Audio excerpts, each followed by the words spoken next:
মায়ের হেসেলে আপনাদের স্বাগত। আজকে দেখাবো আমার মেয়ের প্রিয় রেসিপি চিকেন 65। বোনলেস চিকেনগুলো ছোট ছোট টুকরো করে নিয়েছি। তার মধ্যে দিচ্ছি লবণ, 1 চামচ ধনে গুঁড়ো, 1 চামচ ঝাল লঙ্কার গুঁড়ো, 1 চামচ কাশ্মীরি লঙ্কার গুঁড়ো, আদা বাটা, রসুন বাটা, 2 চামচ মতো টক দই,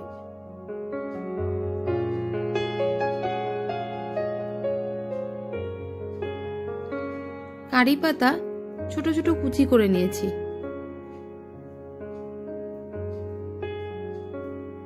একটা ডিম ফাটিয়ে দিয়ে দিলাম,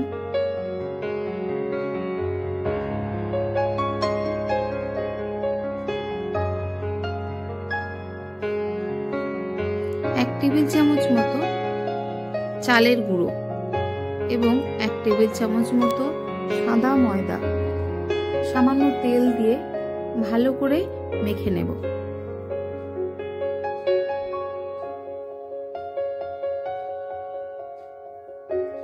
একটু গোলমরিচ গুঁড়ো দিলাম। ভালো করে মেখে নিয়ে 10 মিনিট ঢাকা দিয়ে রাখবেন ম্যারিনেট করার জন্য। এরপরে কড়াইতে সাদা তেল দিচ্ছি।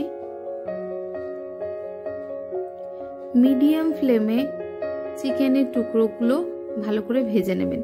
এপিট ওপিট উল্টে লাল করে ভেজে তুলে রাখবেন। চাল গুঁড়ো দেওয়ার জন্য এটা যা ক্রিস্পি হয়, আপনারা শুধু পকোড়া হিসেবেও খেতে পারেন। এরকম ভাবে এক একে ভেজে তুলে নেব। এবার সস বানানোর জন্য দিলাম 1 টেবিল চামচ টক দই, 1.5 টেবিল চামচ মতো টমেটো সস এবং 1 টেবিল চামচ রেড চিলি সস। এবার ভালো করে সেটা মিশিয়ে নেব।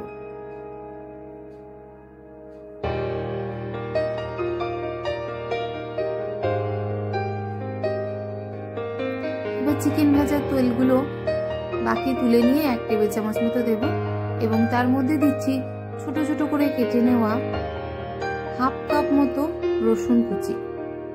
তার মধ্যে দিলাম কাঁচা লঙ্কা কুচি, লবণ। এবার ভালো করে রসুনটা ভেজে নেব। তারপরে দিচ্ছি কারি পাতা কুচি করে নিয়ে, একটু নেড়ে নিয়ে সামান্য চিনি দিলাম, একটু লবণ দিলাম।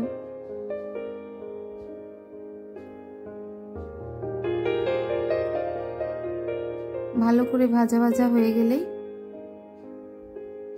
এর মধ্যে ওই সসের মিশ্রণটা দিয়ে দেব। একটু বাটি ধুয়ে জল দিচ্ছি। এবার ভালো করে মিশিয়ে নিন। এবার দিয়ে দিচ্ছি ভাজা চিকেনগুলো।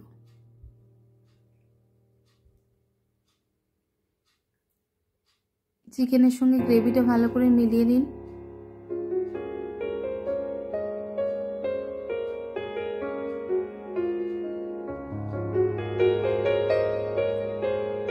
রেডি আমাদের দারুণ স্বাদের চিকেন 65। সকলে ট্রাই করবেন।